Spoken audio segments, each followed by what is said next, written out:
Hello my dear students, और हम आज कर रहे हैं पेयर ऑफ लीनियर इक्वेशन। जो चैप्टर हमारा चल रहा है इतने दिनों से, इसका आज हम कर रहे हैं लास्ट एक्सरसाइज, यानी आज हम इसका एंड करने की पूरी ट्राई करेंगे। ठीक है, इस चैप्टर को कंप्लीट करते हैं। आप भी जल्दी जल्दी क्वेश्चंस करते रहना मेरे साथ, ठीक, और समझते रहना, फोकस रखना, जो कि मैं हर बार आप लोगों से कहती हूँ। ठीक है, तो शुरू करते हैं हम 3.10 एक्सरसाइज। ठीक है, चलिए देखिए फर्स्ट क्वेश्चन देखिए। इन अ ट्राइंगल ABC, एक ट्राइंगल है ABC जिसमें एंगल A आपको x डिग्री दिया है, एंगल B आपको 3x - 2 डिग्री दिया है और एंगल C आपको y डिग्री दिया है। अब ऑल्सो एक चीज ये और दी हुई है कि angle C minus angle B जो है वो आपका 9 डिग्री दिया है। ठीक है, अब हमें निकालना क्या है, देखो find all the angles of triangle, यानी हमें उस ट्राइंगल के सारे एंगल, कौन कौन से एंगल है, 3 एंगल है, A है, एंगल B है और एंगल C है। क्योंकि ये वेरिएबल में दिए गए हैं ना, इसलिए ये कह रहा है इनकी वैल्यू निकाल के दिखाओ हमें, कांस्टेंट वैल्यू एक इसकी निकाल के दिखाओ हमें। तो देखो सबसे पहले एक चीज जो सॉल्यूशन में से शुरू करने से पहले मैं आपको बताऊंगी, एक चीज आपको पता होगा, हमारा सम ऑफ ऑल एंगल्स कितना होता है, ट्राइंगल के सारे जितने भी एंगल हैं उनका सम कितना होता है, 180 होता है। तो सबसे पहला काम आप ये लिख दोगे, और उससे भी पहले आप क्या करोगे, जो जो आपको गिवन है वो आप जरूर उतारोगे। इस चीज का ही हाफ मार्क्स आपको मिलता है हमेशा। ठीक है, तो हमें क्या क्या गिवन है, हमें ये गिवन है in triangle ABC angle A कितना दिया है आपको, x डिग्री दिया है। ठीक है, एंगल B कितना दिया है आपको, 3x - 2 डिग्री दिया है, और एंगल C कितना दिया है आपको, y डिग्री दिया है। एंड एक चीज और दी है आपको, angle C minus angle B equal to आपको 9 डिग्री, जिसकी की एक कांस्टेंट वैल्यू आपको दी है इस चीज की। हम स्टार्टिंग कहाँ से करेंगे, अब इसकी हम स्टार्टिंग यहाँ से करेंगे कि हमें पता है सम ऑफ ऑल एंगल कितना होता है, सम ऑफ ट्राइंगल के सारे एंगल का सम कितना होता है, 180 होता है। ठीक है, तो we know that is angle A plus angle B plus angle C, इन सबका सम कितना होता है आपका, 180 डिग्री होता है ना, 180 डिग्री होता है ना। आप सबकी वैल्यू रख दो, जो जो आपको ABC के एंगल दिए हैं। एंगल A कितना दिया है आपको, x degree, plus angle B की वैल्यू कितनी दी है आपको, 3x - 2 डिग्री। ठीक है, 3x - 2 degree, plus angle C कितना दिया है आपको, ये दिया है y डिग्री। ठीक है, इक्वल टू 180 आप एज इट इज लिख दो। अब आप एक चीज देखो, हमें कोई एक वेरिएबल की वैल्यू निकालने के लिए ये पूरी जो इक्वेशन है ये x या तो x में ही हो या फिर y में ही हो, ये चीज आपको मालूम है, तभी तो हम एक वेरिएबल की वैल्यू निकालेंगे। यहाँ पे हमें x की और y, ये दो वेरिएबल में हमें पूरी इक्वेशन ये दी है। ये जितनी भी हमें एंगल A की वैल्यू दी है, B की, C की, जो भी दी है, हमें x वेरिएबल और y वेरिएबल में इस तरीके से दे रखी है, x और y में दे रखी है। अब हमें क्या करना होगा, हमें उस x की और y की वैल्यू निकालनी होगी, बाद में हम इस एंगल्स में ही पुट कर देंगे और वो ही हमारा आंसर होगा। लेकिन उससे पहले हमें क्या करना होगा, इस इक्वेशन को सॉल्व कब कर पाएंगे, अब दो इक्वेशन बनाने की ऐसी तो कोई कंडीशन है नहीं यहाँ पे हमारी, तो हम क्या करेंगे, इस पूरी को हम x में ही चेंज करने की ट्राई करेंगे। कैसे, अभी फिलहाल मैं इसको एक इक्वेशन का नाम दे देती हूँ कि इक्वेशन नंबर 1 है मेरी। ठीक है, अब देखो आपको ये चीज गिवन है, क्या गिवन है हमें, angle C minus angle B equal to 9 degree. हम ये ट्राई करेंगे, अब एंगल C की वैल्यू तो y डिग्री है, ठीक है ना, तो या तो इसको y में ही पूरी को चेंज करें, लेकिन मेरा ये कहना है यहाँ पे कि मैं इस पूरी को x में ही चेंज कर रही हूँ। ठीक है, तो कैसे करेंगे, हम इस एंगल C को तो अभी ऐसे ही रहने दो, मैं ये ट्राई करूंगी कि इस y को यहाँ से खत्म कर सकूं, यानी x में ही चेंज कर सकूं। वो कैसे करूंगी मैं, अब ये देखो b की वैल्यू क्या है आपकी b की वैल्यू है 3x - 2। थोड़ी देर के लिए मैंने 3x - 2 यहाँ पे रख दिया और बराबर 9 डिग्री मैंने ऐसे के ऐसे ही रख दिया। ठीक है। अब एंगल सी अगर मैं निकालना चाहूँ तो वो मेरा कितना हो गया 9 और ये इधर चला गया प्लस 3x -2। अभी ब्रैकेट में ही है, ध्यान रखना, ठीक है।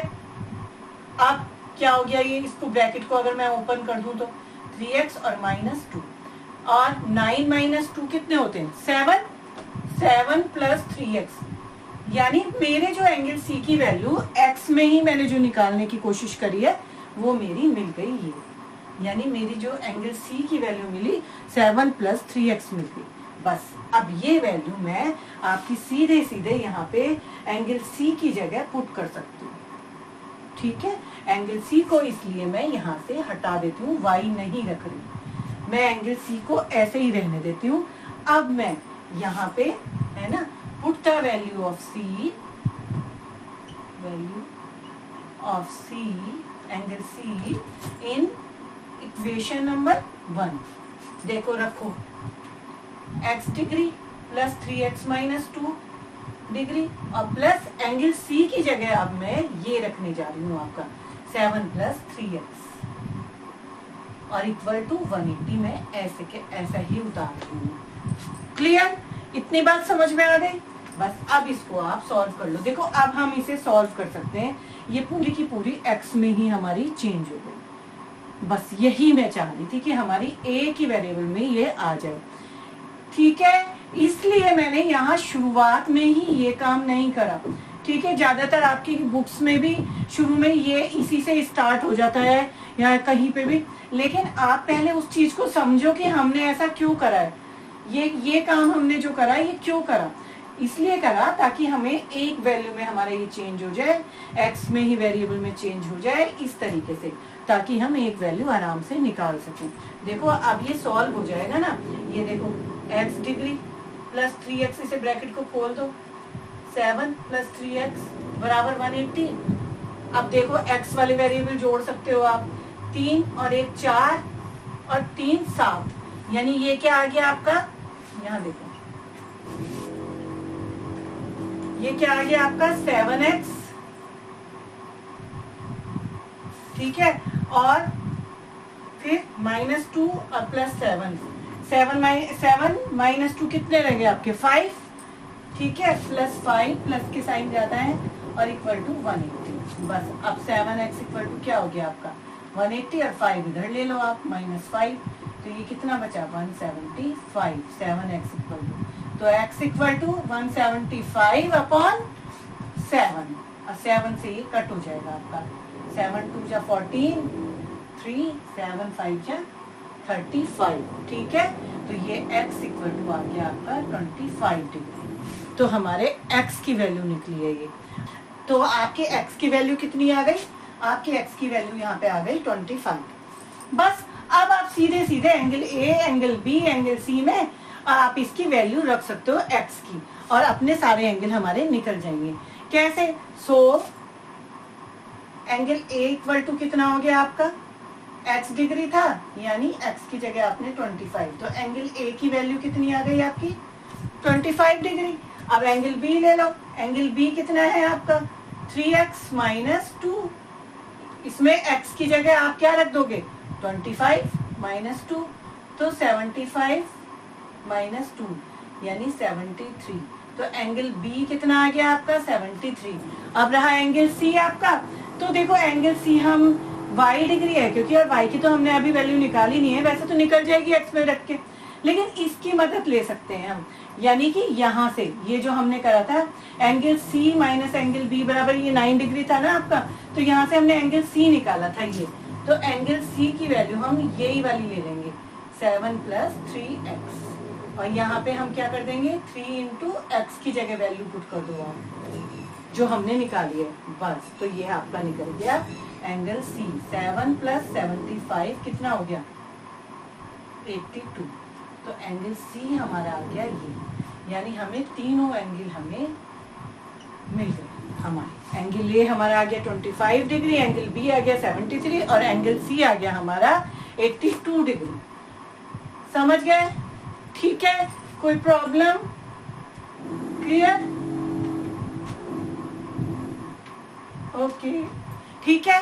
तो देखो बस ये ध्यान रखना कि आपको ये ट्राइंगल दिया है तो आपको एक चीज माइंड में सबसे पहले यही स्ट्राइक होनी चाहिए कि जो एंगल हमारे ट्राइंगल की जो एंगल्स का सम होता है वो हमारे कितना होता है 180 होता है। और यहीं से हमें पता लग जाएगा कि हमें इसका मतलब एक x की वैल्यू निकालने के लिए इस c को भी हमें x में ही चेंज करना पड़ेगा और वो हमारा यहाँ से हम लेंगे जब, तो एंगल c को हमने x में ही चेंज कर लिया और यहाँ पे रख दिया। उससे ये होगा जब हमने ये वैल्यू रख दी c की जगह ये वाली, तो हमारा x की वैल्यू निकल रही है, यहाँ से हमें x की वैल्यू निकल जाएगी। बस फिर x की वैल्यू आप a b और c में आप पुट कर दोगे और आपके पूरे तीनों एंगल निकल जाएंगे। क्लियर? चले आगे नेक्स्ट क्वेश्चन देखो। In a cyclic quadrilateral ABCD angle A is 2x plus 4 degree, angle B equal to y plus 3 degree, angle C equal to 2y plus 10 degree, angle D equal to 4x minus 5 degree. Find the four angles of quadrilateral.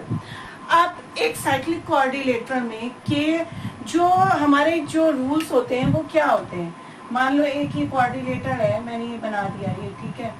अब इसका क्या क्या rule होता है कि इसमें जो opposite angle का जो सम होता है, यानी इसका और इसका, मान लो ये हमारा A B और C D है, ठीक है, ये चार नाम है इसके, ठीक है।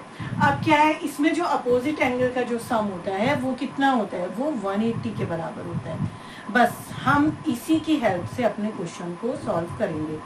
कैसे?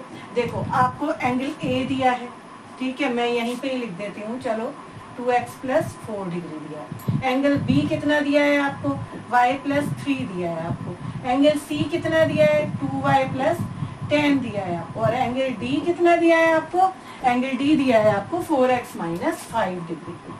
ठीक है, समझ में आई बात?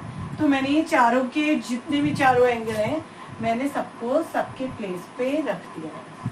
ठीक है, इतनी बात समझ में आ गई।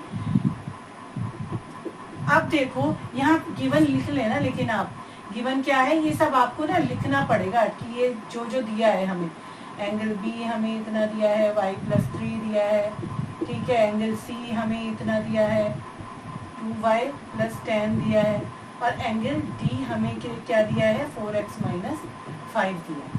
ठीक है, और ये हमारा हो गया एक क्वाड्रिलेटरल जिसके चारों एंगल मैंने सेट कर दिए हैं उसकी प्लेस पे। अब क्या होता है, अब हमारा हम लिखेंगे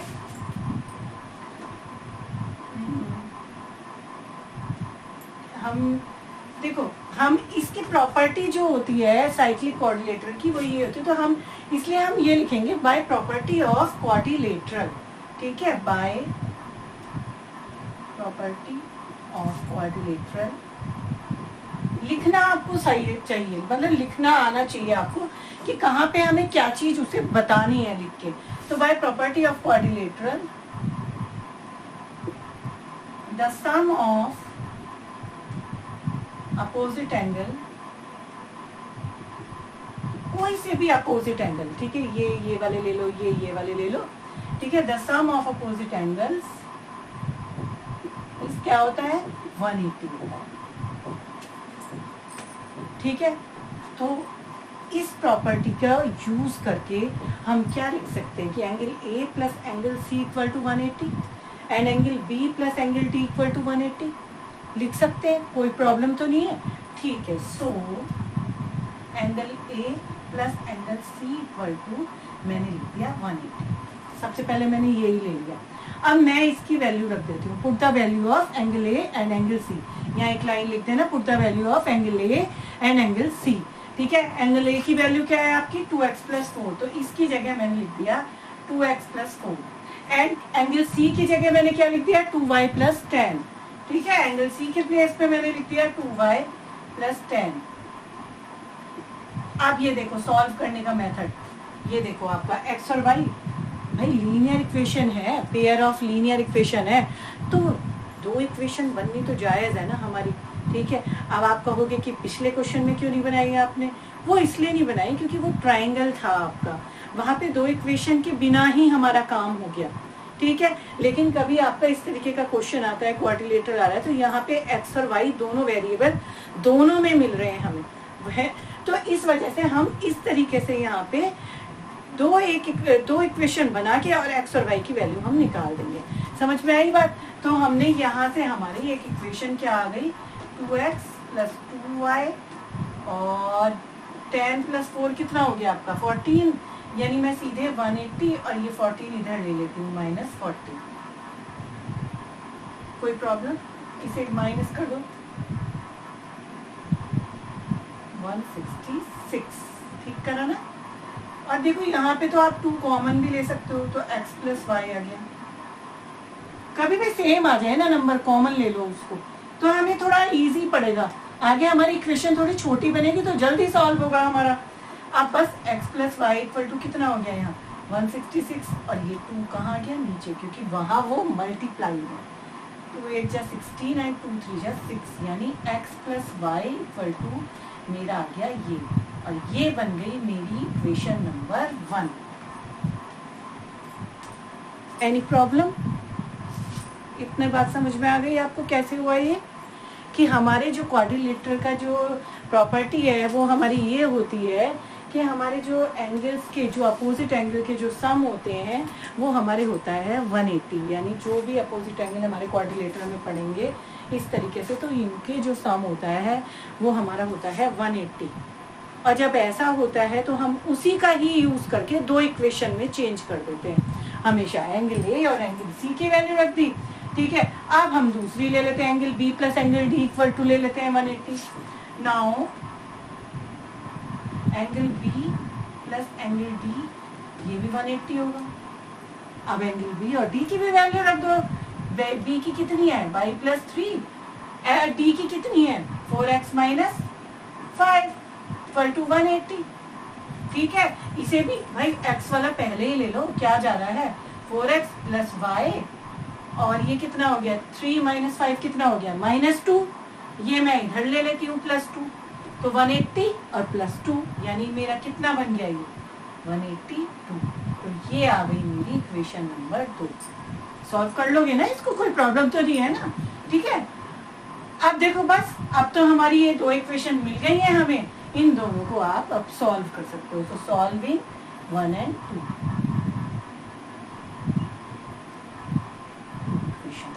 देखो, फर्स्ट क्या है x + y = 83, एंड सेकंड क्या है 4x + y = 182। ज्यादा कुछ करना नहीं पड़ेगा क्योंकि हमारी ये बैलेंस हो रखी है, इसके कोएफिशिएंट सेम है, यानी सीधे आप सब्ट्रैक्शन कर सकते हो। ये देखो माइनस हो गया, प्लस है तो माइनस, और प्लस माइनस माइनस होता है, कट हो गया ये हमारे। अब 1 - 4 तो -3x हो गया यहाँ पे, ठीक है। और यहाँ पे 83 माइनस इतना, यानी माइनस के ही ज्यादा आएंगे और माइनस होगा 182 में से 83 माइनस करो जरा, 9 ये आ गया 99।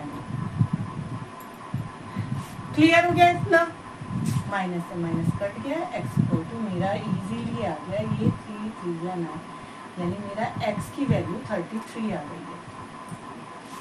लेकिन अभी मुझे y भी चाहिए, तभी तो हमारी इसकी b और c की वैल्यू निकलेगी हमारी एंगल की, तो y भी निकाल लो। Put the value of x in equation 1। तो इन मैं सीधे लिख रही हूँ, इन इक्वेशन 1 में पुट करा मैंने। थोड़ा जल्दी चलना पड़ेगा आप लोगों को, इतना स्लो काम नहीं चलेगा। x 33 + y = 83, और यहाँ से मेरी y की वैल्यू निकल गई 83 - 33 कितनी आ गई है 50। तो मेरा यहाँ से y की वैल्यू मुझे मिलती है 50, ये मेरी y की वैल्यू है। बस put the value of angles,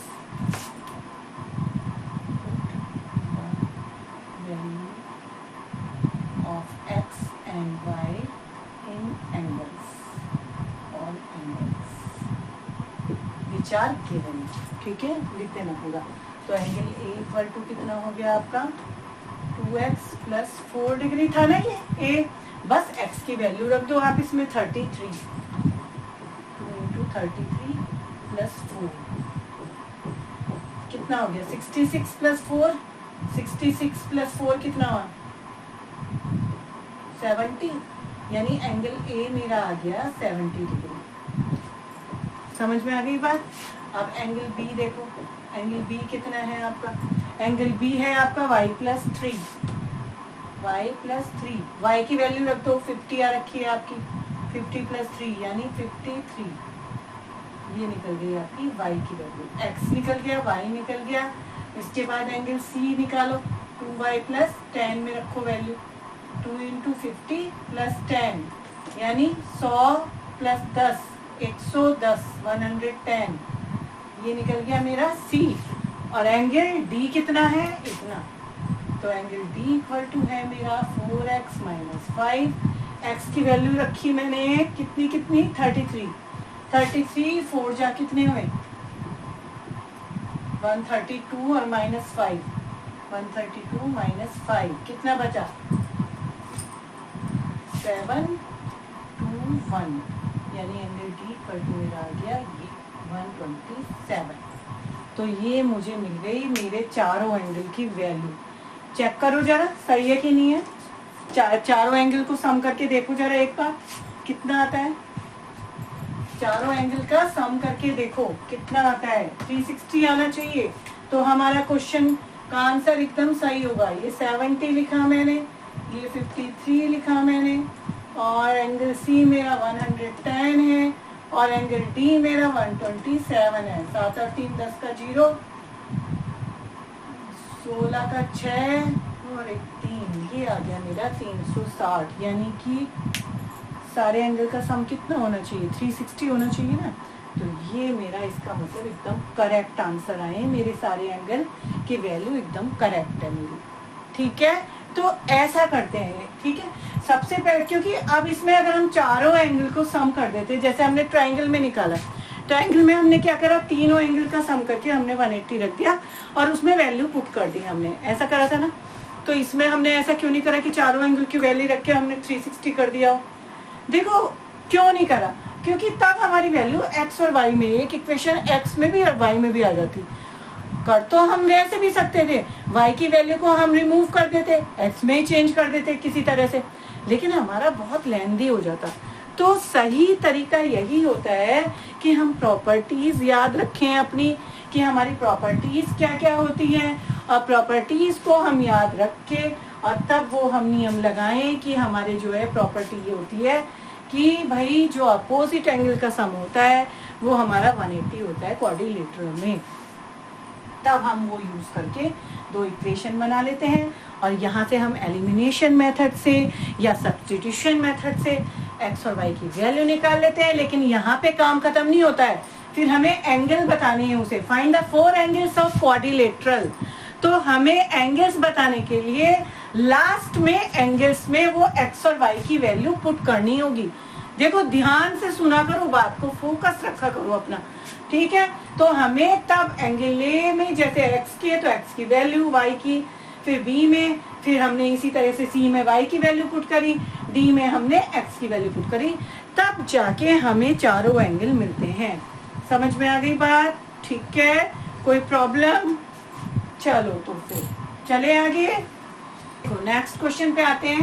the ratio of incomes of 2 person is 9:7 and ratio of expenditure is 4:3. ठीक है, if each of them saves 200 rupees per month, find the monthly income. अब हमें बताना क्या है, मंथली इनकम बतानी है। आपको क्वेश्चन समझ में आया? देखो क्वेश्चन में क्या कह रहा है, वो ये कह रहा है कि जो एक दो लोग हैं, है ना, ratio of incomes of 2 person, जो दो लोग हैं, मैंने मान लिया एक ए है और एक बी है, जो दो लोग हैं उनकी जो इनकम है उसका जो रेशियो है वो 9 और 7 के रेशियो में वो दोनों कमाते हैं। ठीक है, अब खर्चा भी होता होगा, एक्सपेंडिचर। ठीक है, अब उसमें से कुछ खर्चा कर देते हैं, वो खर्चे का रेशियो क्या हो जाता है हम दोनों का 4:3 हो जाता है। अब वो ये कह रहा है कि if each of them saves 200 rupees, कि अगर वो दोनों 200 रुपए महीना जो है बचा लेते हैं, सेव कर लेते हैं अपनी सेविंग में, कि जो देखो एक तो इनकम उसको टोटल मिल गई कि भाई उसको टोटल इतने रुपए मिलते हैं, कि मान लो अभी आपको समझाने के लिए मैं एक छोटी इनकम से बता रही हूँ कि मान लो 1000 रुपए उसे मिलते हैं। ठीक है, 1000 रुपए अगर उसे मिल रहे हैं और उसके जो है वो कितना खर्च कर देता है, वो जो है कर देता है 800 रुपए खर्च कर देता है उसमें से, लेकिन वो सेव कितना कर रहा है, वो 200 रुपये बचा लेता है उसके बाद फिर, ठीक है, जितना मतलब उसमें से खर्चा करा। सेविंग्स क्या होती है, सेविंग्स होती है कि मंथली इनकम में से जो एक्सपेंडिचर हुआ आपका उसको अगर माइनस कर दें तो हमें पता लग जाएगा कि सेविंग कितने की हुई। मंथली इनकम आपकी 1000 रुपए, ठीक है, उसमें से आप 700-800 रुपए खर्च कर देते हैं, तो वो क्या हो रहा है, 800 को जब आप उस मंथली इनकम 1000 में से माइनस करोगे तभी तो आपको पता लगेगा कि सेविंग कितनी हो रही है। सेविंग कितनी हो रही है, फिर 200 रुपए हो रही है सेविंग। तो इस तरीके से आप समझ लो, ये चीज समझ में आ गई ये बात कि इनकम और सेविंग्स और एक्सपेंडिचर ये क्या होते हैं। इन तीनों चीजों को आपको क्लियर होना चाहिए कि ये होता क्या है। अब देखो, आप सॉल्यूशन पे आते हैं। अब हमने ये मान लिया कि इनकम हमारी हमने एक्स से डिनोट कर दी और एक्सपेंडिचर हमने वाई से डिनोट कर दिया। Let the income be x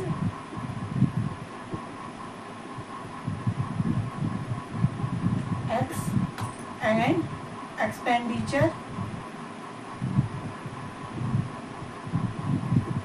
is y. ये हमने दोनों मान लिया।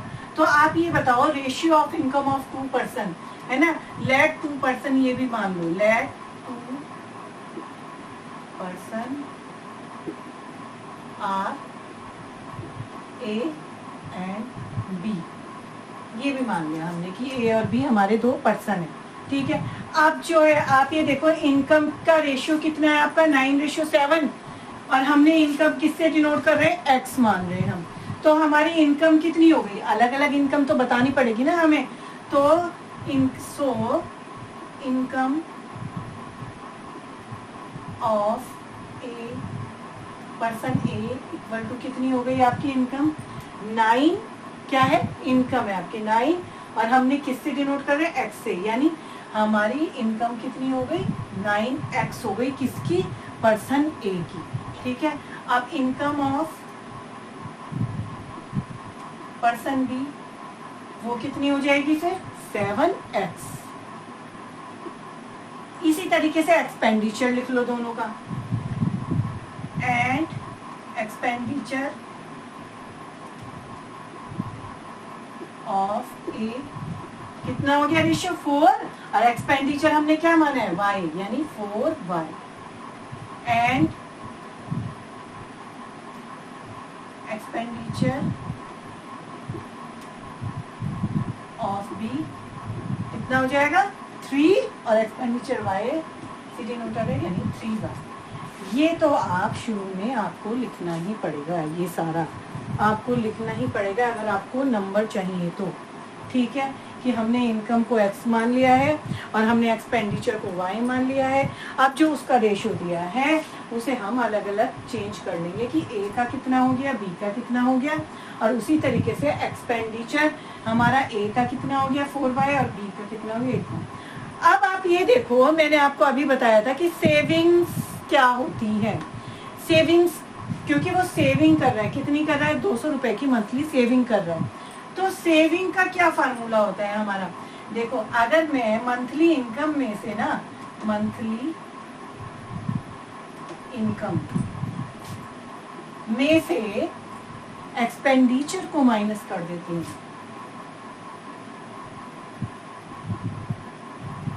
तो वही मेरी सेविंग होगी, वही मेरी सेविंग होगी।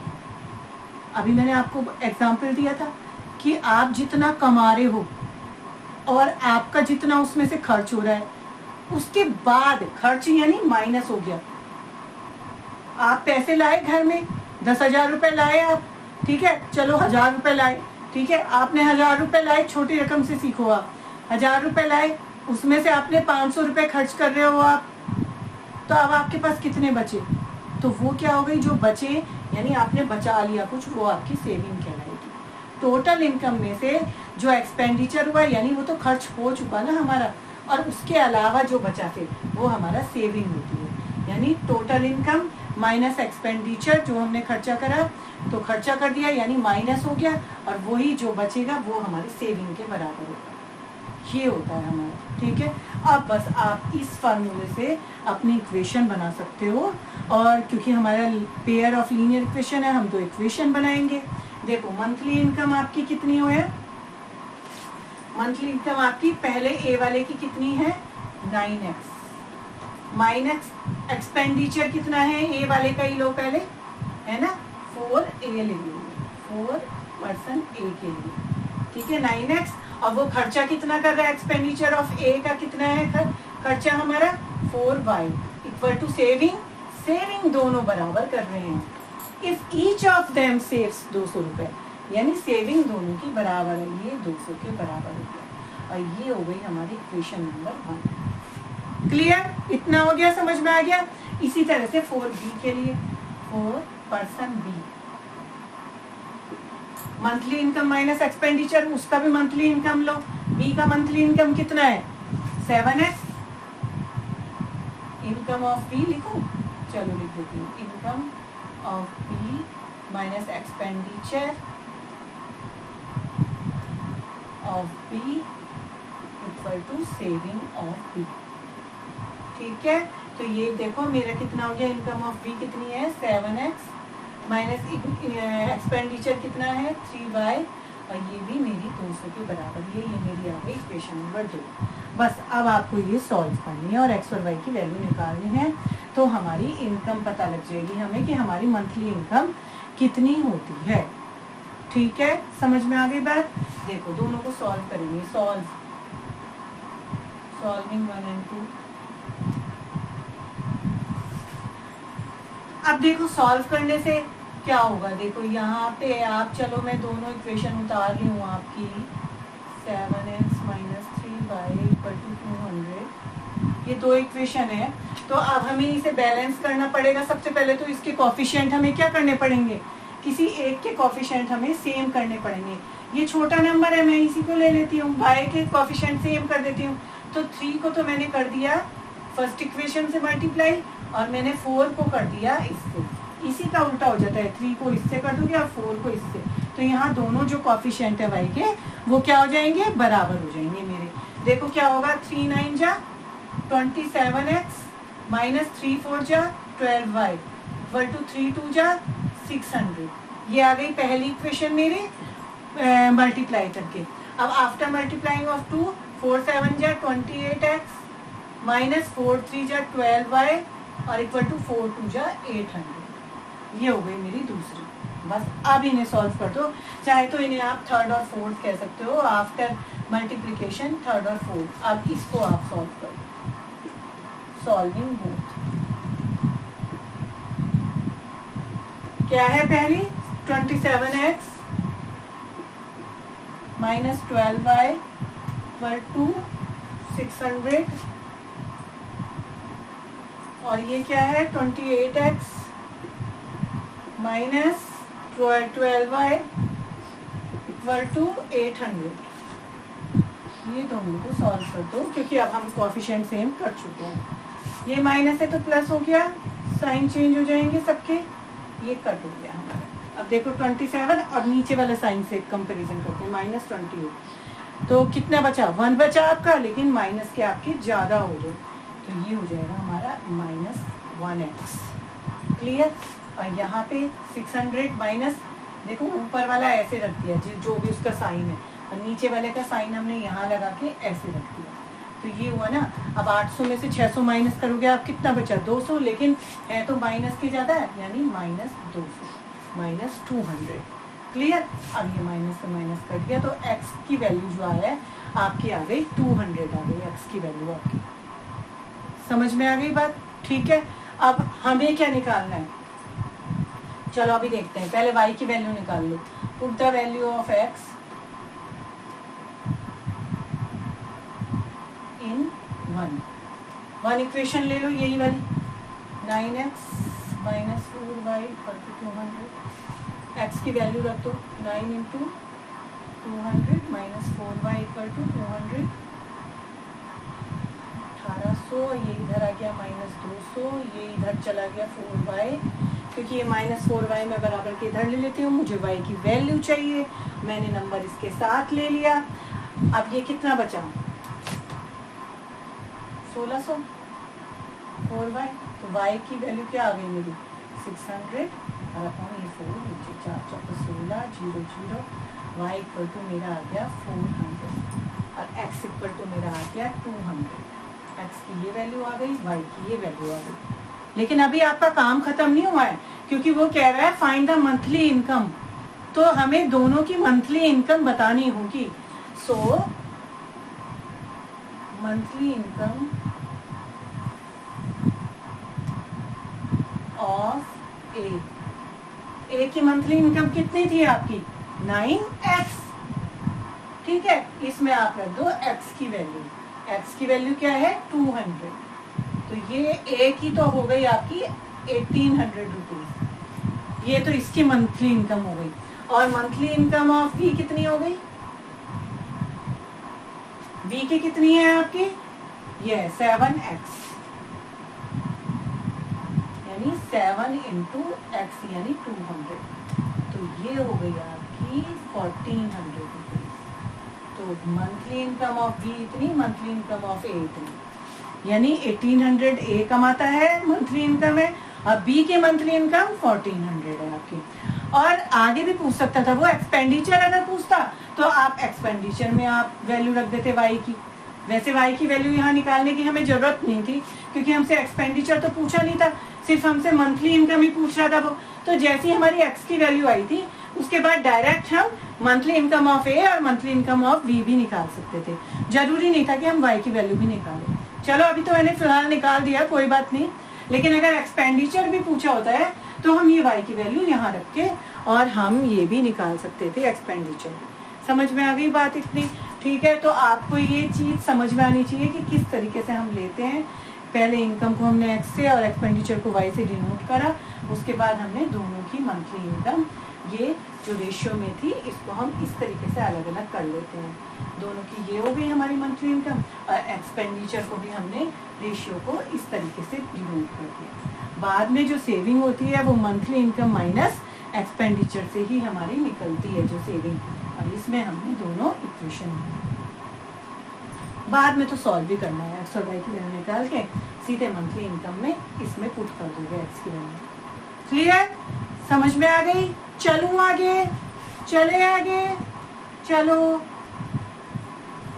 देखो नेक्स्ट क्वेश्चन देखो, फोर्थ क्या बोल रहा है, A and B each have a certain number of mangoes. A से टू बी, ए ने बी से कहा if you give me 30 of your mangoes I will have twice as many as left with you. ठीक है, B replies if you give me 10 I will have thrice as many as left with you. तो how many mangoes does each have.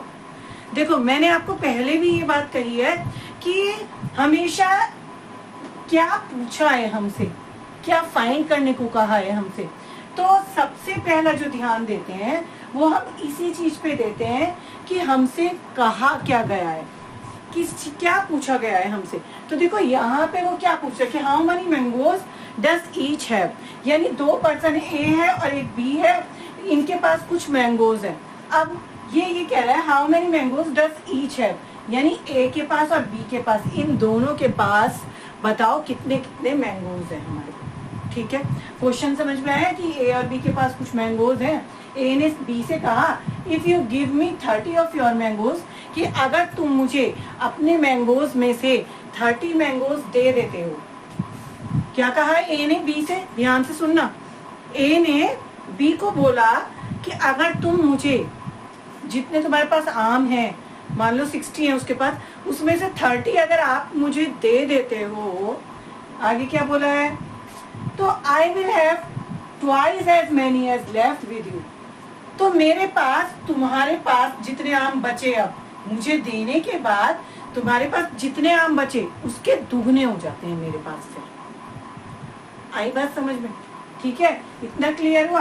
अब B कहता है फिर दोबारा, तो ये क्या हो गया, ये हमारा हो गया सेकंड केस। जब बी हमसे बोल रहा है तो बी कह रहा है if you give me 10, B ने कहा कि अगर तुम मुझे 10 दे देते हो तो I will have thrice as many as left with you. तो जितने आप तुम्हारे पास बचे उसके तिगुने मुझे मिल जाते हैं, फिर मेरे पास उसके तिगुने हो जाते हैं, 3 गुने हो जाते हैं मतलब। ठीक है, तो how many mangoes does each have, तो प्रत्येक के पास ए के पास और बी के पास, यानी दोनों के पास वो पूछ रहा है कि मुझे बताओ आम कितने हैं। अब क्लियर हो गया, क्वेश्चन पूरा क्लियर हो गया, ठीक है। तो देखो इसके सॉल्यूशन पे आते हैं। सबसे पहला काम मैंने कहा है, जो हमसे वो कहता है, पूछ रहा है, जो हमसे फाइंड करने को कह रहा है, उसे ही हम लेट कर लेते हैं। तो हम ये लेट कर लेते हैं कि let A have number of mangoes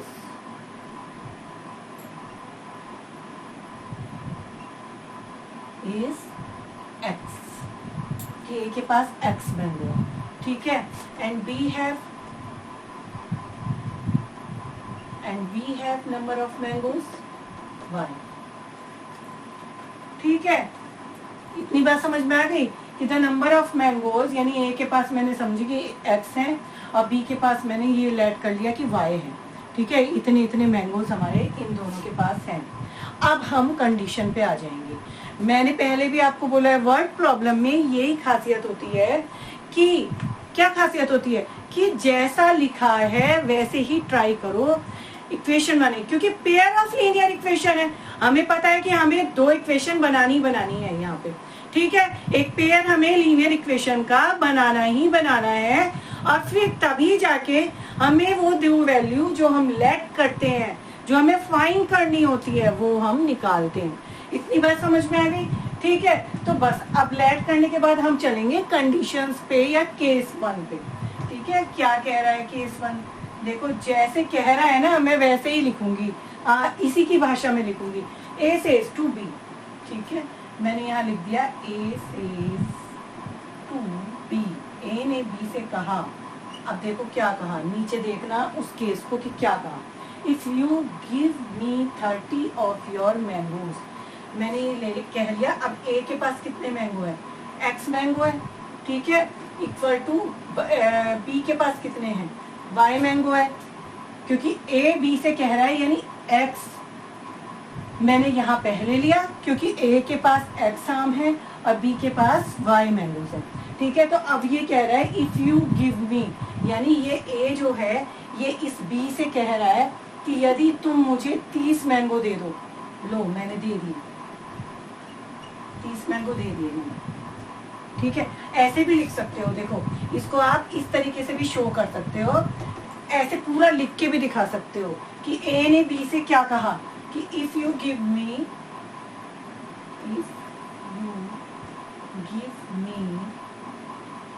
30 mangoes,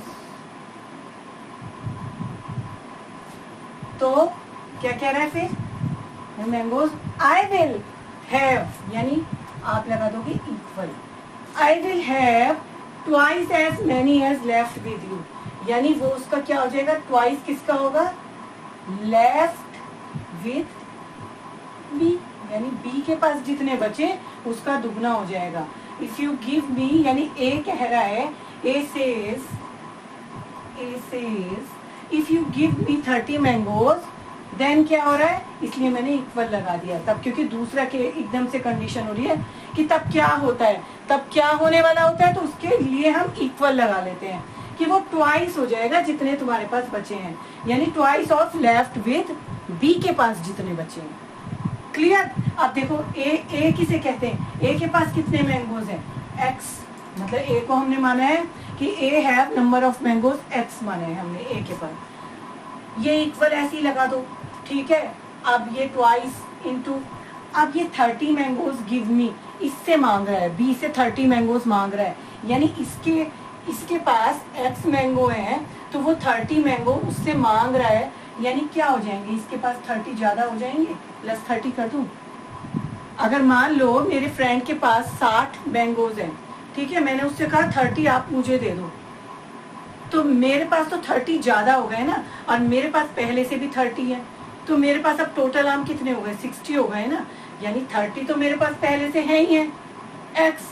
अब मैंने 30 और किसी से मांग लिया, तो वो क्या होगा, वो ऐड ही तो हो जाएगा, क्योंकि मेरे आमों में वो संख्या जुड़ रही है, मेरे आमों में वो 30 मैंगो वो क्या हो रहे हैं, वो ऐड हो रहे हैं, मेरे पास आ रहे हैं, यानी वो ऐड हो रहे हैं मेरे आमों में। मेरे मैंगोज में वो ऐड हो रहे हैं 30 मैंगो जो है। समझ में आ गई बात? इसलिए मैंने यहाँ पे 30 मैंगो अपने जो मेरे पास पहले से ही मैंगो है एक्स उसमें ऐड कर लिए। लेकिन तभी क्या होगा, जो बी के पास जो मैंगो है वो कह रहा है लेफ्ट विद बी, यानी बी के पास जितने बचे हुए हैं उसका दुगना है। तो अब बी के पास कितने बचे ये बताओ आप। अगर वो मुझे दे रहा है तो मेरे पास तो संख्या बढ़ गई, ठीक है, मेरे पास तो वो 30, ध्यान से सुनना, देखो ध्यान नहीं भटकाना अपना। अगर मुझे वो 30 मैंगो दे रहा है तो मेरे में तो ऐड हो गया, लेकिन उसके पास तो कम रह जाएंगे ना, वो 30 मैंगो उसके तो कम रह गए ना, कम हो गए ना।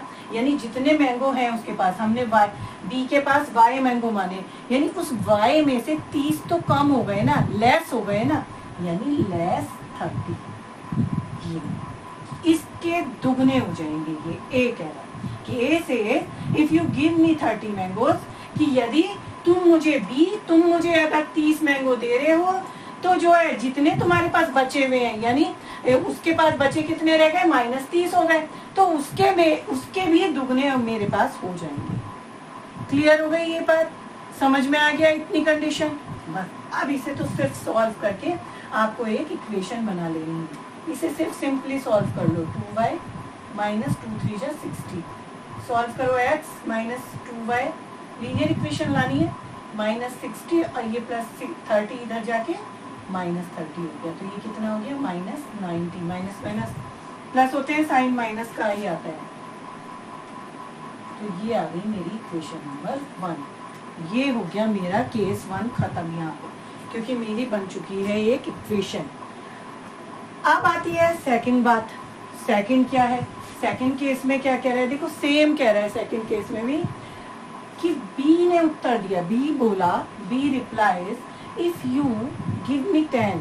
अब बी भी कह रहा है, ठीक है ना, अब ए ने लिए हैं बी से, तो बी भी क्यों छोड़ेगा, फिर बी भी तो मांगेगा उससे, है ना, बी भी तो कहेगा कि भाई मुझे भी चाहिए आम, तो मुझे 10 आम चाहिए आपसे।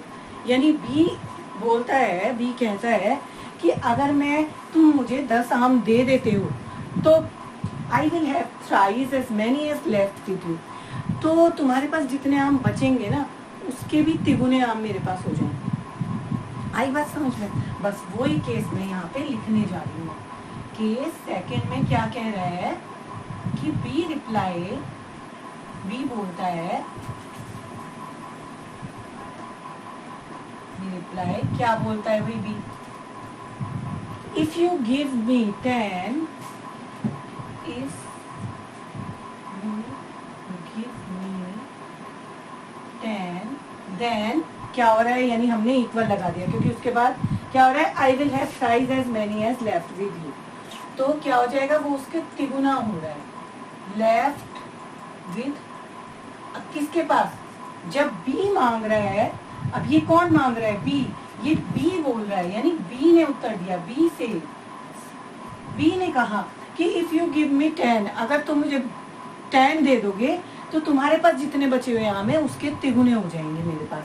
यानी लेफ्ट विद किसके पास, लेफ्ट विद ए के पास, क्योंकि ए से तो मांग रहा है, अब बी मांग रहा है ना, पहले ए ने मांगे थे बी से, तो हमने यहाँ एक्स में 30 जोड़ा था और वाई के यानी बी के कम हो गए थे हमारे 30।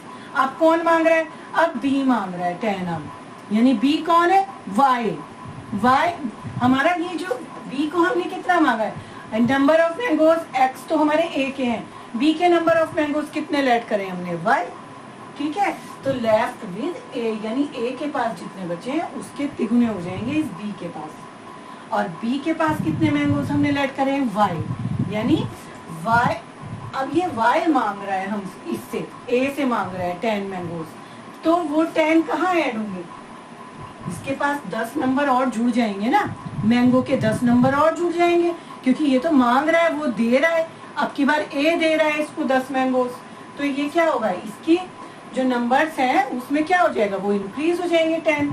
अब ये इक्वल ऐसे ही लगाया, 3 ऐसे ही लिखा, इंटू लेफ्ट विद ए, और a के पास कितने बचेंगे, ए के पास हमने क्या ऐड करा है, मैंगोज कितने, एक्स, यानी एक्स में से वो 10 क्या होंगे, ए के पास कम हो जाएंगे, क्योंकि वो तो दे दिए ना उसको, बी को दे दिए ना उसने, ए आपकी बार ए ने बी को 10 दे दिए, तो बी के पास तो 10 बढ़ गए, लेकिन ए के क्या हुए, ए के पास यानी एक्स मैंगो जो हमने माने हैं ए के पास, उसमें से 10 कम हो गए, लेस हो गए।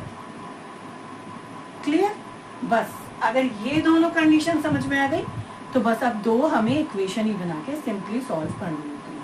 ठीक है, इसको भी सॉल्व कर लो। देखो y + 10 = 3x - 30 कितना हो गया ये हमारा, इसको देखो आगे देखते हैं। 3x - 30 = y + 10 भी तो ले सकती हूँ मैं, इधर वाला 3x - 30 = y + 10 भी तो कह सकती हूँ। ठीक है, बस मैंने कोई उसके प्लेस इधर से उठा के इधर नहीं रखा, इधर से उठा के इधर नहीं रखा, पूरे के पूरे कोई इसको इधर रख दिया, क्योंकि मुझे एक लीनियर इक्वेशन बनानी है। अगर वैसे भी करते हो आप तो बस आपको माइनस के कॉमन लेके उसको x को इधर और y को इधर लेते हैं ना, हम हमेशा x इधर लेते हैं y इधर, तो थोड़ा सा आपको फिर माइनस में आपको प्रॉब्लम होगी, इसलिए इसको हम पहले ही इधर लिख लेते हैं और इस पूरे के पूरे को इधर ले लेते हैं। अब हम इस x के साथ लेंगे इस y को इधर लेंगे, तब प्लेस चेंज हुआ, इसको हमने दाएं से इधर लिया, तब हमारा ये प्लस से माइनस हो गया और = 10 और ये -30 को इधर ले जाओ तो +30 यानी 40। तो हमारी दूसरी इक्वेशन क्या बन गई, 3x - y = 40। और बस अब इसके बाद हम इसको और इसको दोनों इक्वेशन को सॉल्व कर लेंगे, सॉल्विंग 1 and 2 इक्वेशन। देखो 1 क्या है, x - 2y बराबर -90 और सेकंड क्या है हमारी 3x - y = 40। ठीक है, ये फर्स्ट है, ये सेकंड है। क्या होगा, कोएफिशिएंट सेम करने पड़ेंगे एलिमिनेशन मेथड से करने के लिए, तो या तो यहाँ 2 से कर दो मल्टीप्लाई, या यहाँ इसको 3 बना दो, तो हम 3 से कर देते हैं इस पूरे को। ठीक है, मल्टीप्लाई बाय 3 इन इक्वेशन 1। ठीक है, यहाँ पे ये लाइन लिख के उसके बाद करोगे आप, मैं सीधे लिख रही हूँ 3x - 3 × 6y = 3 9 = 27 और एक 0, और दूसरी वाली इसके नीचे लिख के इसको कर दोगे आप सॉल्व दोनों को। Minus plus minus sign change हो गए। ठीक है, -6 और +y 1y कितना बचा, माइनस प्लस माइनस होते हैं 5 और माइनस के ज्यादा है तो -5y = अब -270 और -40 माइनस माइनस क्या होते हैं, प्लस होते हैं, साइन माइनस कर जाता है, ये हो गया इतना। तो y = कितना आ गया, ये माइनस से माइनस कर दिया 310/5, ये आ गया आपका y = 62। ठीक है, यानी b के पास कितने मैंगो हैं, b के पास जो है 62 मैंगोज है। अब ये put the value of y 1 में रख दो, है ना, तो पुट द वैल्यू इन 1।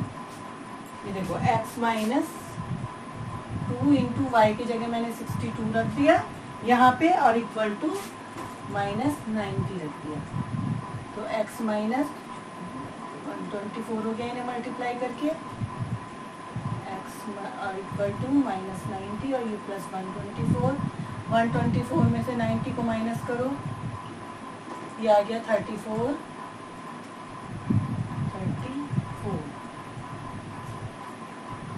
ठीक है, तो ये आ गए हमारे, यानी हमारे पास A है 34 मैंगोज एंड B है 62 मैंगोज। ये हमारे आ गए x और y की वैल्यू। समझ में आई बात? ठीक है, हो गया? हाँ, ठीक है, समझ में आ गया इतना? तो बस यही है कि हमें जैसा लिखा होता है हमें उसी के अनुसार दो इक्वेशन बनानी होती है, फिर बस उन्हें एलिमिनेशन मेथड से सॉल्व करो या सब्स्टिट्यूशन मेथड से, जो आपको इजी लगता हो। उसके लिए कोई आपकी कोई वो नहीं है, कंडीशन नहीं है, कुछ नहीं है, उसके लिए कोई रोक टोक नहीं है। जो भी मेथड आपको पसंद आता है उससे आप सॉल्व करके एक्स और वाई की वैल्यू निकाल लीजिए। ठीक है, समझ में आ गया? सिर्फ केस जैसे दिया है आप उसको वैसे ही लिख के अपनी इक्वेशन कंप्लीट करेंगे। चले आगे, चलिए देखो नेक्स्ट क्वेश्चन देखते हैं हम। 90% and 97% pure acid solutions are mixed to obtain 21 liter of 95% pure acid solution. ठीक है, find the quantity of each type of acid mixed to form the mixture. Question समझ में आ गया आपको कि वो ये कह रहा है कि 90% एंड 97% प्योर एसिड सॉल्यूशन है, ठीक है, जो हमें कहाँ से मिल रहे हैं, जो हमें 21 litre of 95% pure acid solution से मिल रहे हैं। यानी टोटल हमारे पास कितना सॉल्यूशन है, जो एसिड सॉल्यूशन है जो टोटल, वो हमारे पास है 21 लीटर। और उसमें किस किस को मिक्स करा गया है, एक तो 90% एसिड को सॉल्यूशन को और एक 97% एसिड सॉल्यूशन को, इन दोनों को क्या करा गया है, मिक्स करा गया है। तो हमारे पास टोटल किस में मिक्स करा गया है, तो यानी इससे ये प्राप्त किया गया, इसके अंदर है 21 लीटर जो टोटल जो सॉल्यूशन है, ये है हमारा 21 litre of 95% pure acid solution में ये जो है मिक्स किए गए हैं हमारे। इतनी लाइन क्लियर हो गई। देखो अब आगे क्या कह रहा है, find the quantity of each type of acid. यानी एक तो 90% वाला एसिड सॉल्यूशन हो गया, एक 97% वाला प्योर एसिड सॉल्यूशन हो गया। तो दोनों की क्वांटिटी हमें जो है बतानी है of acid mix to form the mixture. ठीक है, उस मिक्सचर को बनाने के लिए हमें, टोटल मिक्सचर को बनाने के लिए इन दोनों के कितनी कितनी क्वांटिटी चाहिए होगी। समझ में आ गई। अब देखो एक चीज देखो, 90% क्या है, प्योर एसिड सॉल्यूशन है, तो इसमें 10% क्या हो गया, फिर 10% पानी है। इसका मतलब 90% प्योर एसिड सॉल्यूशन का क्या मीनिंग है, क्या मतलब है, इसका ये मतलब है जो 10% और बचे ना 100 होने में, तो वो जो 10% है वो हमारा पानी मिला हुआ है, ठीक है, और 90% हमारा प्योर एसिड सॉल्यूशन है, उसमें 10% उसने पानी मिला रखा है। दूसरे में क्या बात, 97 में भी 3 अगर और हो जाए 100 बना ना, यानी जो 3% है वो पानी है और 97% हमारा प्योर एसिड सॉल्यूशन है। यहाँ सिर्फ मैं आपको मीनिंग बता रही हूँ कि इसका मतलब क्या होता है कि 90% प्योर एसिड सॉल्यूशन, 97% हमारा प्योर एसिड सॉल्यूशन, इसका मीनिंग बता रही हूँ मैं। और बाकी क्योंकि पानी से यहाँ पे कोई लेना देना नहीं है, लेकिन आपकी नॉलेज में रहे, आपको कॉन्सेप्ट क्लियर रहे, रटो ना आप, ताकि इसलिए मैं आपको ये चीज क्लियर कर रही हूँ कि बाकी जो है बचा हुआ हमारा पानी है। लेकिन यहाँ क्वेश्चन में ऐसा कुछ हमारा यूज नहीं होगा, पर आपको ये पता रहना चाहिए कि इसका मीनिंग क्या होता है, इसका मतलब क्या होता है। और ये प्राप्त कहाँ से किया गया है, 21 litre of 95% pure acid solution से ये हमें मिल रहा है, यानी इसमें मिक्स है ये हमारे दोनों जो है। अब बात होती है ये 95%, यानी कि इसमें भी 5% पानी है, 95% प्योर एसिड सॉल्यूशन है। क्लियर हो गया, ये चीज आपको क्लियर रहनी चाहिए कि इसका प्योर एसिड सॉल्यूशन का मतलब क्या होता है। ठीक है, आगे चलो। बस अब हमें quantity of each type of acid निकालनी है, ठीक है, जो हमारी मिक्सचर बनाने में काम आएगी। तो मैंने बस लैट कर लिया डायरेक्टली, मैंने जो मुझे निकालना है मैं वही लैट करूँगी। Let quantity of 90% solution is x मान ली मैंने, ठीक है, and quantity of 97% solution quantity मैंने मान ली y। कोई प्रॉब्लम। अब देखो मेरा केस फर्स्ट क्या कह रहा है, केस फर्स्ट क्या कह रहा है आपका, केस फर्स्ट ये कह रहा है कि ये जो दोनों जो सॉल्यूशन है ये किस में मिक्स है, इस टोटल सॉल्यूशन में मिक्स्ड है। टोटल सॉल्यूशन यानी 21 लीटर में, यानी ये इनका टोटल क्या है, टोटल प्योर एसिड सॉल्यूशन किसके बराबर है, हमारे टोटल प्योर एसिड सॉल्यूशन के इक्वल है, यानी 21 लीटर के, ठीक है, यानी total of pure acid solution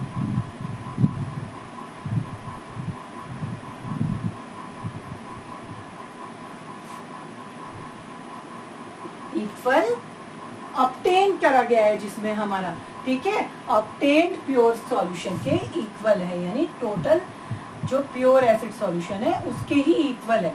यहाँ से आप कंफ्यूज मत होना टोटल, क्योंकि टोटल बोथ ऑफ जो ये हमारे एक्स और वाई सॉल्यूशन है, यानी एक तो 90% total pure acid solution of 90% and 97%, ऐसे लिख लो, इक्वल टू टोटल सॉल्यूशन जो हमें हमारा गिवन है कि कितना, जो कंप्लीट उसका सॉल्यूशन है वो कितना है। तो यहाँ पे इन दोनों का कितना माना है हमने, x और y, यानी x प्लस वाई हो गया, क्योंकि टोटल सॉल्यूशन है। और है कितने में ये हमारा 21 लीटर में मिले हुए हैं हमारे, ठीक है। बस अभी इतना ही कह रहा है वो आपसे। तो ये क्या बन गई हमारी, ये बन गई हमारी इक्वेशन नंबर 1। इतना क्लियर हो गया होगा, ठीक है। आगे चलते हैं। अब क्या है, अब हमें निकालनी है क्वांटिटी, ठीक है, क्वांटिटी निकालनी है।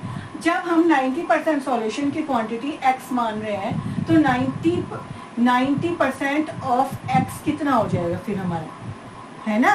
तो टोटल हमारा कितना हो जाएगा, यानी क्वांटिटी उसकी जो टाइप है एसिड 1 का टाइप प्लस एसिड 2 का टाइप और इक्वल टू टोटल सॉल्यूशन का टाइप। यानी हम एसिड 1 का टाइप अगर निकालेंगे यहाँ से, हाँ हाँ ठीक है, हाँ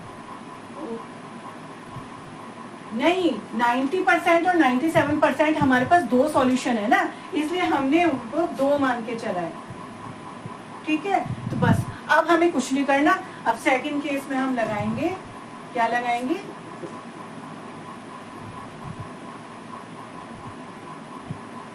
%, ठीक है, 90% ऑफ टाइप 1 एसिड 1 लिख लो, या एसिड 1 टाइप है ना, अब प्लस 97% ऑफ एसिड 2 टाइप। एक तरीके से हमें क्वांटिटी को लिखना है तो हम इस तरीके से दोनों को ऐड करके टोटल मिक्सचर दिखा सकते हैं, यानी टोटल मिक्सचर ऑफ, ये किसके इक्वल है हमारा, टोटल मिक्सचर ऑफ 95%, ये है ना हमारा, हाँ 95% ऑफ टोटल सॉल्यूशन। बस तो अब ये 90% ऑफ क्या हो गया, एसिड 1 हमने कितना माना है, ये जो क्वांटिटी ऑफ एसिड 1 की मानी है वो कितनी मानी है हमने, x मानी है। तो 90% ऑफ एसिड 1 यानी ये कितनी हो जाएगी फिर हमारी, 90% ऑफ x, यानी 90% of x plus 97% of x equal to, ये हमें दिया ही है 21 लीटर ऑफ 95%, ठीक है, यानी 95% ऑफ ये कितने में है हमारा, 21 लीटर में। तो ये टोटल जो है हमारा ये टाइप, इसके मतलब टोटल क्वांटिटी जो है हमारी वो हम उसके इक्वल, ये टोटल क्वांटिटी जो x और y मानी है, 97% ऑफ y, सॉरी ये जो y, ये हमारी टोटल क्वांटिटी, इसके जो पूरे सॉल्यूशन है हमारे पास उसके हम इक्वल रख देते हैं सेकंड केस में, ठीक है। बस इसमें एक कैलकुलेशन ही है, वैसे क्वेश्चन में कुछ ऐसा खास है नहीं। तो ये 90/100 x लिख सकती हूँ, इसको मैं 97/100 y लिख सकती हूँ, इसको मैं 95 मल्टीप्लाई ये लिख सकती हूँ, ठीक है, कोई प्रॉब्लम। अभी सॉल्व मत करना, यहाँ से 1/100 कॉमन आप ले सकते हो। तो यहाँ मेरा कितना बचा, 90x plus 97y equal to, ये ऐसी रहने दो, ये क्या है हमारा 95 मल्टीप्लाई 21/100। देखो अब कॉमन लेने से मेरा ये फायदा होगा कि ये भी नीचे है, ये भी नीचे है, तो ये दोनों मेरे कट हो जाएंगे। तो अब मेरे लिए थोड़ा सा इजी पड़ जाएगा, कि नहीं तो कैलकुलेशन तो इसकी लेंथी रहेगी ही रहेगी। अब 95 को आपको 21 से मल्टीप्लाई तो करना ही पड़ेगा, कितना है 1995, ये आ गया मेरा 90x प्लस 97y। तो ये आ गई मेरी इक्वेशन नंबर 2। बस अब या तो देखो आप सब्स्टिट्यूशन मेथड से भी इसको कर सकते हो, क्योंकि यहाँ पे ये फर्स्ट वाली बहुत छोटी सी एक इक्वेशन है, तो यहाँ से आप x की वैल्यू 21 माइनस वाई इसमें रख के आप एक y की वैल्यू भी निकाल सकते हो। और अगर ऐसा नहीं करना है तो फिर आप जैसे एलिमिनेशन मेथड से करते आए हो आप वैसे कर सकते हो दोनों को। देखो लेकिन एलिमिनेशन मेथड से करने के लिए हमें या तो ये x का कोएफिशिएंट सेम करना पड़ेगा या फिर y का।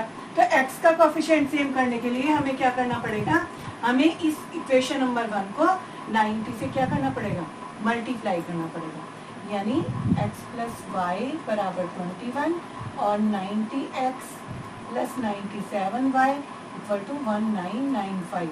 ये 1 और ये 2, तो हम इसमें कर देते हैं 90 से मल्टीप्लाई। इक्वेशन नंबर 1 में हम कर देते हैं कोएफिशिएंट सेम करने के लिए 90 से मल्टीप्लाई। तो देखो थोड़ा कैलकुलेशन लेंदी है इसकी। देखो 90x प्लस 90y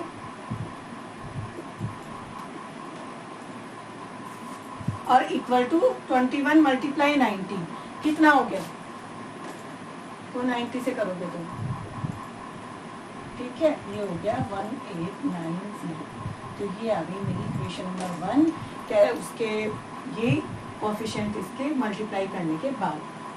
समझ में आ रही है बात? बस ये दोनों दूसरी वाली इसके नीचे रख दो आप। ये 90x plus 97y equal to 1995। ये हो गई दूसरी मेरी। ये मेरे कोएफिशिएंट सेम हो चुके हैं। ये आप साइन चेंज करके ये कट जाएंगे। ठीक है, अब 90 माइनस 97 कितने हो गए? -7y।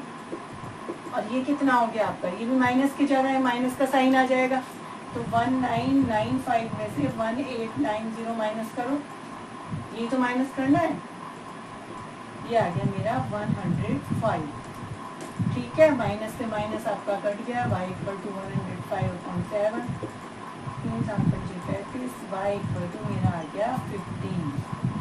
ठीक है, यानी 97% सॉल्यूशन की जो हमारा है वो कितना है? हमारा 15% है हमारा। ठीक, 15 लीटर की है, मतलब 15 लीटर में है वो हमारा जो अमाउंट है, जो उसका वो कितना हो गया? 97% सॉल्यूशन का अमाउंट कितना हो गया हमारे पास? क्वांटिटी कितनी हो गई? 15 लीटर क्वांटिटी हो गई है हमारी। ठीक है, क्योंकि यहाँ पे वो 21 लीटर में है ना, तो हमने यहाँ पे हम क्या निकाल रहे हैं? क्वांटिटी निकाल रहे हैं। पहले एसिड 1 वाले की निकाली, फिर एसिड 2 वाले की क्वांटिटी, और ये किसके? ये 21 लीटर में, यानी 95% ऑफ 21 लीटर में। इसलिए हमने ये सेकंड प्लेस से इसको सॉल्व किया। समझ में आ गई बात? ठीक है, सॉल्यूशन ही है और कुछ नहीं है। पुट इन 1 में रख दो वैल्यू ऑफ y, तो x प्लस y की 15 किस, तो x equal to 21 minus 15 plus 6। तो ये आ गया हमारा x और y सॉल्यूशन की हमारी क्वांटिटी। समझ में आ गई बात? ठीक है, ऐसा कुछ ज़्यादा था नहीं क्वेश्चन में, सिंपल ही रहते हैं ये क्वेश्चन। बस थोड़ी समझने की बात है कि उस चीज़ को समझ जाया करो, रटा मत करो कि 90% सॉल्यूशन का क्या मतलब है, 97% सॉल्यूशन का मतलब क्या होता है। ठीक है, टोटल कितने में बन रहे हैं। तो पहले बस यही है हमारा।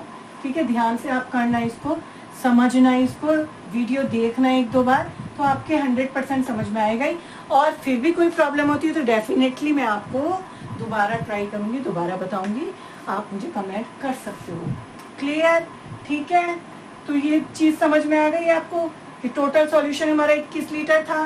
पहले ये लिख दिया, फिर सेकंड केस में हमारी क्वांटिटी हम लिख रहे हैं, यानी 90% ऑफ जो एसिड 1 का जो है हमारा x है, ये हमने क्वांटिटी ऑफ सॉल्यूशन 90% वाले की x1 है, तो ये हो गया हमारा 90% ऑफ x, और ये हो गया दूसरा वाले की y1 है, तो ये हो गया हमारा इतना। और कितने में है ये? 95% ऑफ 21 लीटर में। यानी हमें यहाँ से क्या निकल जाएगी? हमारी क्वांटिटी निकल जाएगी x और y सॉल्यूशन करके। ठीक है, चलो आगे देखो। अब ये क्वेश्चन देखो, बड़ा इम्पोर्टेंट क्वेश्चन है ये। मतलब इनमें से आप ज्यादातर देखोगे जो बहुत इम्पोर्टेंट है, मैंने आपको सारे इम्पोर्टेंट क्वेश्चन करवाए। ठीक है, इनको तो आप जरूर कर ही लेना। बाकी जो सेम है क्वेश्चन है उन्हें भी जरूर ट्राई करना अपने आप से। ठीक है, और कोई भी प्रॉब्लम होती है तो डेफिनेटली मैं आपको बताऊंगी ही बताऊंगी। ठीक है, बस मुझे आप कमेंट करना मत भूलिए। The area of rectangle gets reduced by 9 square units if its length is reduced by 5 unit and breadth is increased by 3 units. ठीक है, एक कंडीशन तो ये हो गई हमारी। दूसरा क्या है कि if we increase the length by 3 units, second time में वो कह रहा है कि लेंथ जो है अगर 3 यूनिट्स बढ़ाएं एंड ब्रेड्थ बाय 2 यूनिट्स, तो the area increase by 67 square units. Find the dimension of rectangle. Question इतना टफ नहीं है, आपको समझ में आ गया होगा इसका मतलब कि एरिया ऑफ ट्रायंगल जो है वो एरिया ऑफ रेक्टेंगल जो है, तो वो ये कह रहा है कि वो 9 स्क्वायर यूनिट्स जो है वो क्या हो रहा है, रिड्यूस हो रहा है। कब हो रहा है रिड्यूस? कि if its length is reduced by 5, कि जब इसकी जो लेंथ है वो 5 यूनिट माइनस कर दी जाती है and breadth is increased by 3 unit, और जो इसकी ब्रेड्थ है वो क्या कर दी जाती है, वो 3 यूनिट्स जो है वो इंक्रीज कर दी जाती है।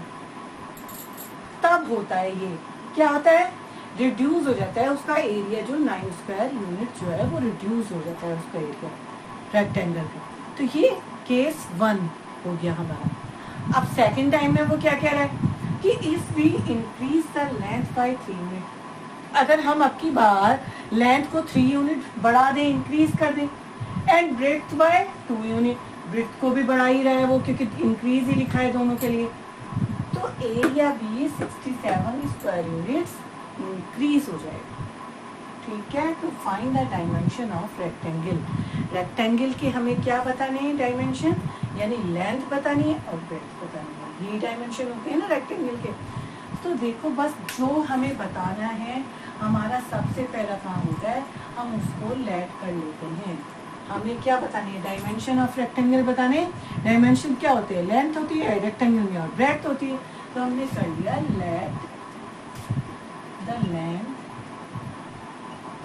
of rectangle is x and breadth of rectangle is 1। ये मैंने x y मान लिया। एरिया कितना हो जाएगा फिर, ये भी लिख दो।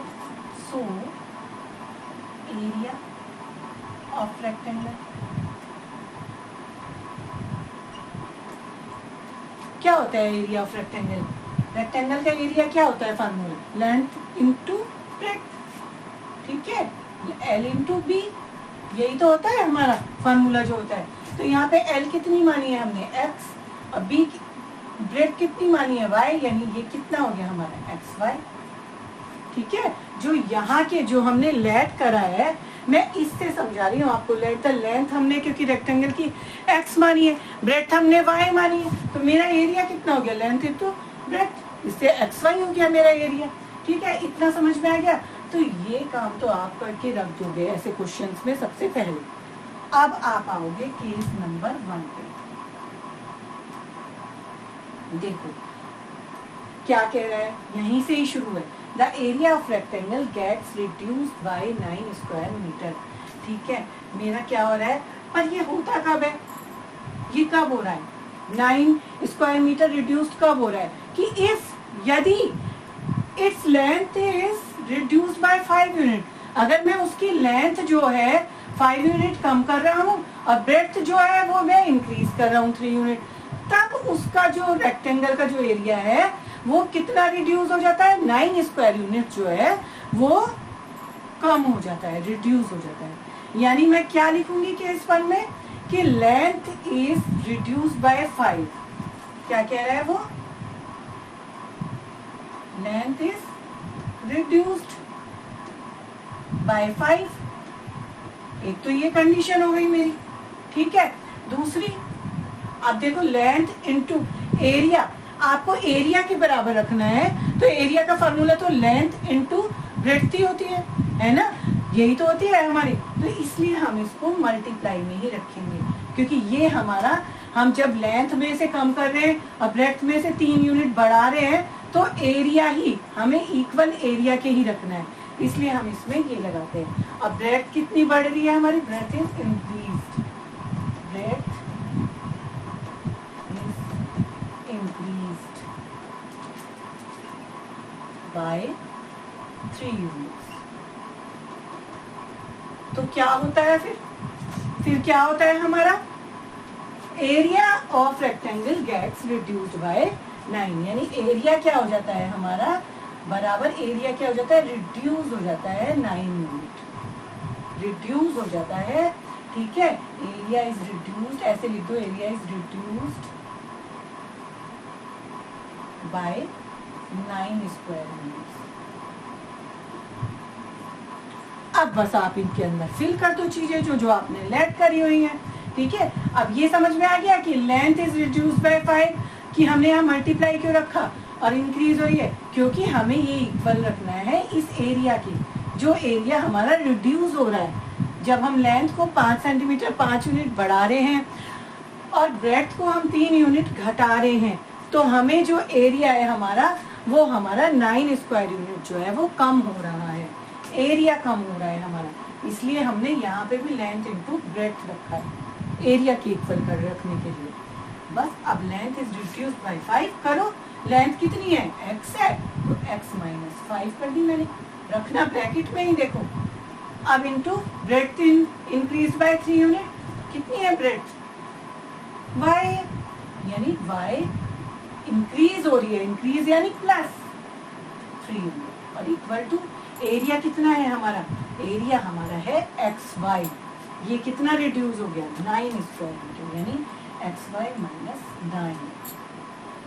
अब हमारी ये लग गई, इस तरीके से हमारा इसे सॉल्व करेंगे तो हमारी बन जाएगी एक इक्वेशन, ठीक है। इस बात खुद ही सॉल्व करोगे आप लोग। अब करो ये xy, इसको मल्टीप्लाई करो, x को करो पहले, इन दोनों से मल्टीप्लाई xy, फिर ये प्लस, अब x को 3 से करो 3x, अब माइनस 5 को करो y से, माइनस 5y, और माइनस 5 को करो 3 से, अब तो माइनस 5 3 जा 15, इक्वल टू ये ऐसे रहेगा, ठीक है। अब देखो इधर भी प्लस में xy है, ये इधर ले लेंगे तो माइनस में आ जाएगा, यानी ये xy से xy तो मैं यहीं पे ही काट दूं आपका। अब क्या बचा फिर मेरा, 3x minus 5y equal to minus 9, और ये इधर ले लो नंबर, ये हो गया मेरा प्लस 1, कितना बचा, प्लस 6, यानी 3x minus 5y equal to 6, ये आ गई मेरी नंबर 1 इक्वेशन। क्लियर हो गया कि हमने कैसे बनाई। सेम इसी की तरह हम बनाएंगे सेकंड इक्वेशन, कि if we increase the length by 3 unit and breadth by 2 unit, तो ये सेकंड हमारा सेकंड केस क्या हो जाएगा। देखो आपकी बार मैं डायरेक्ट कर रही हूँ कि लेंथ क्या हो रही है, इंक्रीज हो रही है हमारी, कितने 3 यूनिट से, और ब्रेड्थ भी इंक्रीज हो रही है, तो एरिया जो है वो टोटल एरिया भी इंक्रीज हो जाएगा मेरा। यानी कि if we increase the length by 3, और लेंथ क्या है, इंक्रीज लेंथ बाय 3 ये, and multiply increase breadth by 2, ये किसके इक्वल हो रहा है, एरिया जो है फिर इंक्रीज भी हो जाएगा 67 स्क्वायर यूनिट, यानी एरिया जो है फिर कितना इंक्रीज हो जाएगा, 67 यूनिट, ये बना। बस इसमें वैल्यू रख दो, इंक्रीज कर दो लेंथ को, लेंथ कितनी है x, यानी x प्लस 3 इंक्रीज हो गया, मल्टीप्लाई, अब ब्रेड्थ भी इंक्रीज हो रही है, यानी y प्लस 2, और इक्वल टू एरिया कितना है xy, ये भी हमारा 67 यूनिट इंक्रीज हो रहा है। इसे कर लो आप सॉल्व, आप देखो इसकी मल्टीप्लाई कर दो, पहले x को y से करा xy, फिर प्लस x को 2 से करा 2x, इसी तरीके से आप 3 को करो 3y प्लस 3y, आप 3 को 2 से करो प्लस 3 2 जा 6, और इक्वल टू xy प्लस 67। देखो यहाँ पे भी ये xy रिड्यूस हो जाएंगे, हमारे कट जाएंगे, एलिमिनेट हो गए, ठीक है। अब क्या है हमारा, क्या बचा हमारा 2x plus 3y equal to 67, और ये उधर चला जाएगा 6 तो माइनस हो जाएगा, कितना बचा 61, तो ये बन गई हमारी इक्वेशन नंबर 2। आ गई बात समझ में। बस अब सॉल्विंग 1 एंड 2 इन्हें सॉल्व करना है आपको। क्या है 1 क्या आई थी हमारी, ये 1 है 3x माइनस 5y बराबर 6, और दूसरी 2x प्लस 3y बराबर 61, ये 1 और ये हो गई हमारी 2, ठीक है। बस अब इसे या तो आप एलिमिनेशन मेथड से करो या आप सब्स्टिट्यूशन मेथड से करो। अब हम एलिमिनेशन से करेंगे तो इसको हम क्या करें, 2 को हम इससे कर देते हैं और इस 3 को हम इससे कर देते हैं। कोएफिशिएंट सेम करने पड़ेंगे हमें। 2 3 जा 6 माइनस 2 5 जा 10y, 2 6 जा 12, ये आ गई हमारी 1 वाली जो हमने सॉल्व करी, 3 से मल्टीप्लाई करी, 3 2 जा 6x प्लस 3 3 जा 9y, 3 या 3 और 3 6 जा 18, ये हो गई हमारी दूसरी। बस इसे भी माइनस कर दो, minus minus minus, sign change, minus 10 और माइनस 9 कितना हो गया, माइनस 19y इक्वल टू, इसे माइनस कर दो, 183 में से 12 माइनस कर दो, 171। देखो ये भी माइनस में आएगा क्योंकि 12 माइनस ये आता है ना, माइनस के ज़्यादा है, माइनस से माइनस कटा तो y इक्वल टू 171 अपॉन 19। और ये किससे जाएगा, 19 9 जा, देखो पूरा 9 से चला गया, 9 से जाएगा तो y इक्वल टू आ गया हमारा 9। Put the value of y इन 1 में रख दो, इन 1 में पूरी लिख लेना पूरा, 3x minus 2y, 2 into Y हमारा 9 आया है, सॉरी 3x माइनस 5y, ठीक है 5 इंटू वाई की वैल्यू रख दी मैंने यहाँ पे इक्वल टू 6। x और y की वैल्यू ही निकालनी है, सिंपल, आपको कुछ ज़्यादा बड़ा नहीं करना। इधर ले लो, ये 45 हो गया तो x इक्वल टू हो गया 51/3, तो ये मेरा x की वैल्यू आ गई 17, y की आ गई 9, ठीक है। यानी मेरी लेंथ कितनी आ गई, मेरी लेंथ आ गई 17 मीटर और ब्रेड्थ कितनी आ गई, वो आ गई मेरी 9 मीटर, ठीक है। आई बात समझ में, हो गया, ठीक है। तो बस एक बार आप अपना फोकस रखो ध्यान से, ठीक है। जैसे लिखा है, जैसे लिखा होता है वर्ड प्रॉब्लम में, आपको वैसे के वैसे ही करना है। जो फाइंड करना होता है उसे पहले लेट कर लो। अब एरिया की बात हो रही है, इसलिए यहीं पे जो लेट करा है उसी से ही आप पहले एरिया निकालोगे, तब आप केस 1 पे आओगे। कि केस 1 में वो ये कह रहा है कि हमारा रेक्टेंगल का एरिया जो है वो रिड्यूस हो जाता है 9 स्क्वायर यूनिट, जब हम लेंथ में क्या करते हैं, रिड्यूस कर देते हैं 5 से और ब्रेड्थ को इंक्रीज कर देते हैं 3 यूनिट से। और एरिया की बात हो रही है, इसलिए इन दोनों की हो जाएगी मल्टीप्लाई, बस वैल्यू रखनी है। सेम इसी तरह से सेकंड केस लगाया हमने और 2 इक्वेशन को सॉल्व कर दिया, ठीक है। प्रैक्टिस करना इसको, देखना बार बार वीडियो को, ठीक है। आगे चलते हैं, चलो देखो बिल्कुल सेम क्वेश्चन है ना। क्या है कि the area of rectangle remains the same if length increase by 7 metre and breadth decreased by 3 meter. The area remains unaffected if length decreased by 7 meter and breadth increased by 5 meter. तो find the dimension of rectangle, बिल्कुल जो मैंने अभी आपको करवाया है, same बिल्कुल ऐसा का ऐसा ही क्वेश्चन है ये, ठीक है। बस चेंज थोड़ा सा यहाँ पे होगा कि जैसे आपने पहले तो ये फाइंड द डायमेंशन आपने मान ली है ना, आपने लेंथ मान ली x है, ब्रेड्थ मान ली आपने y है, पूरा करोगे आप, ये खुद ही करोगे, आपके लिए होमवर्क है, मैं थोड़ा सा हिंट दे रही हूँ। तो आपका एरिया क्या हो गया यहाँ पे, आपका एरिया XY हो गया यहाँ पे, लेंथ इंटू ब्रेड्थ, आपका एरिया हो गया यहाँ पे XY। बस अब ये जो कह रहा है, ये कह रहा है the area of rectangle remains the same. अब इसमें जो इसका जो एरिया है उसमें कोई बदलाव नहीं होगा, यानी जब आप केस फर्स्ट लोगे तो यहाँ पे एरिया जो है आपका वो ही रहता है, मतलब आपका रिमेन्स द सेम ही रहता है। कब रहता है सेम, जब लेंथ इंक्रीज हो जाती है आपकी, L इंक्रीज हो जाती है 7 मीटर से आपकी, इंटू आपकी ब्रेड्थ डिक्रीज हो जाती है आपकी 3 मीटर से, यानी ब्रेड्थ आपकी 3 मीटर से क्या हो रही है, डिक्रीज हो रही है, लेंथ इंक्रीज, तो एरिया आपका सेम ही रहता है, ठीक है। बाकी इसमें आप वैल्यूज रखेंगे सारी, एक इक्वेशन बनाएंगे। ऐसे ही सेम सेकंड केस में, सेकंड में क्या कह रहे हैं, द एरिया रिमेन्स अनअफेक्टेड। देखो अनअफेक्टेड या सेम एक ही चीज है, अनअफेक्टेड का भी यही मतलब हो गया कि एरिया जो है वो आपका सेम ही रहेगा, सेम कह लो या अनअफेक्टेड कह लो, कुछ भी कह लो, ये दोनों एक ही चीज है आपकी। क्लियर। कब रहता है, जब लेंथ तो डिक्रीज हो रही है 7 से लेंथ क्या हो गई, डिक्रीज हो गई 7 से, एंड ब्रेड्थ क्या हो गई, इंक्रीज हो गई आपकी 5 से। तो एरिया आपका तब भी अनअफेक्टेड रहता है, यानी एक्स वाई, यहाँ पे भी एक्स वाई ही रहेगा और यहाँ पे भी एक्स वाई ही रहेगा जब आप इन सबकी वैल्यूज रखोगे।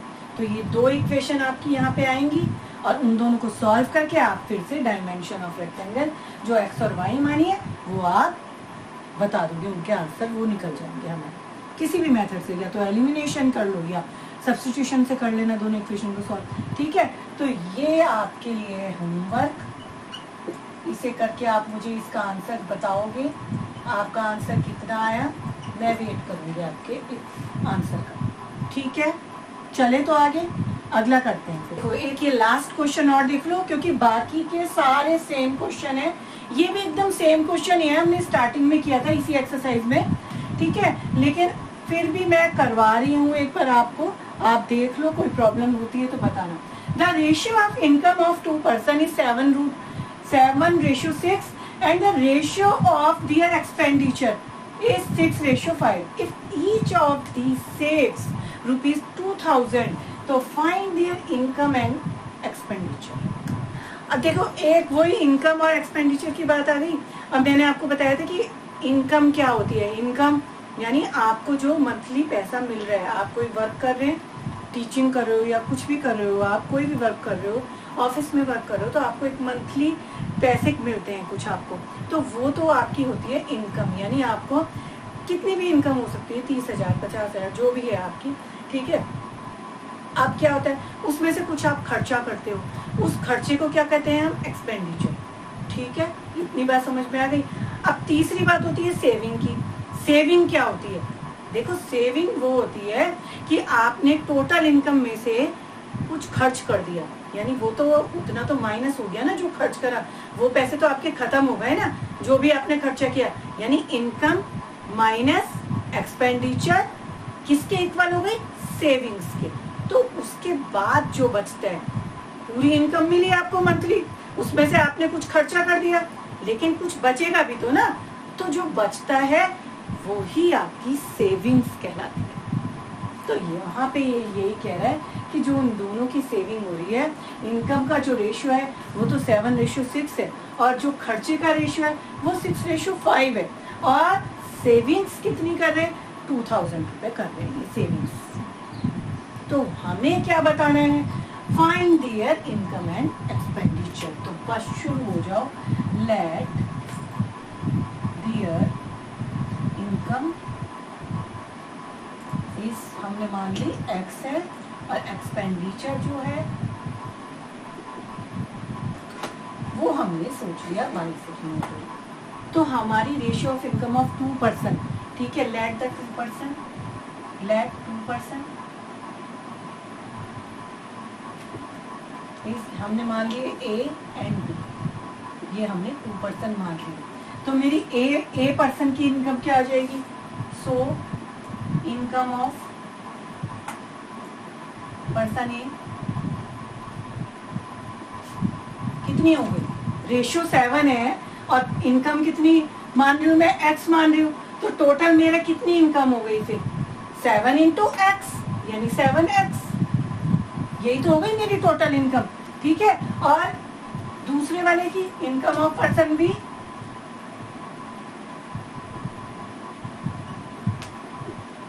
ये कितनी हो गई मेरी 6x। समझ में आ गई इतनी बात। इसी तरीके से रेशियो ऑफ एक्सपेंडिचर निकाल। अब हमें कितना दिया है, इसे भी आप पूरी एक्सपेंडिचर में चेंज कर लो, है ना, एंड एक्सपेंडिचर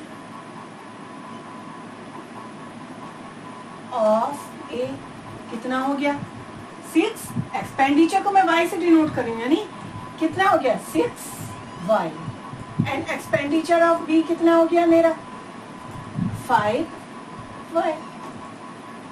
ठीक है, ये काम आप शुरू में कर दोगे, इसी चीज के आपके 1 मार्क्स मिल जाएंगे आपको। 3 नंबर का क्वेश्चन आता है, देखो ये इस तरीके के। ठीक है, देखो अब आगे क्या है, अब आगे वो ये कह रहा है the ratio of income of 2 person is इतनी इतनी and the ratio of expenditure is इतना इतना इफ ईच पर्सन सेव।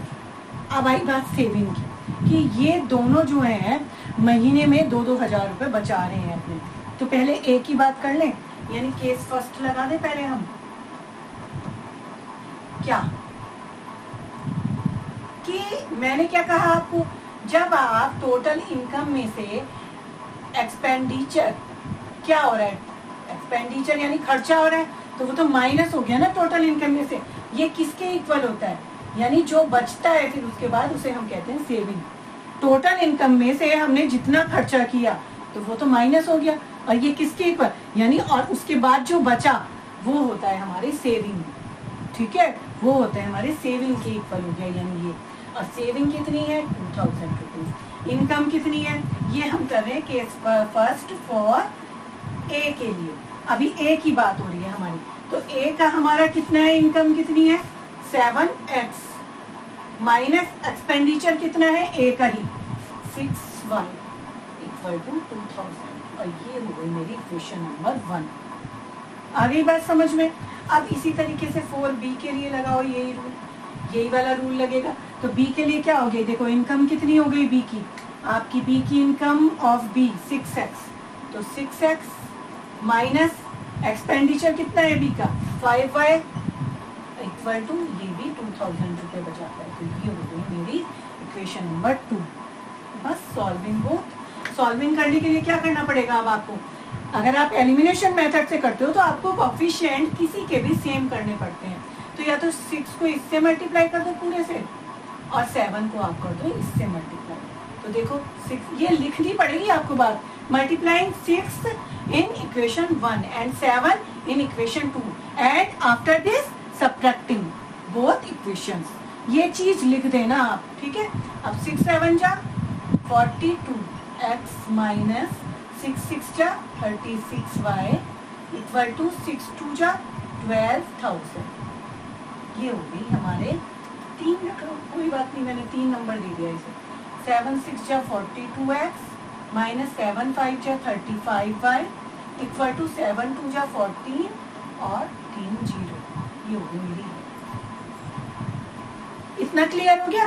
बस अब इक्वेशन आपको सॉल्व करनी है, ये खुद भी कर सकते हो आप। चलो देखो 42x minus 36y equal to 12,000, 42x minus 35y equal to नीचे कितना आया था 14,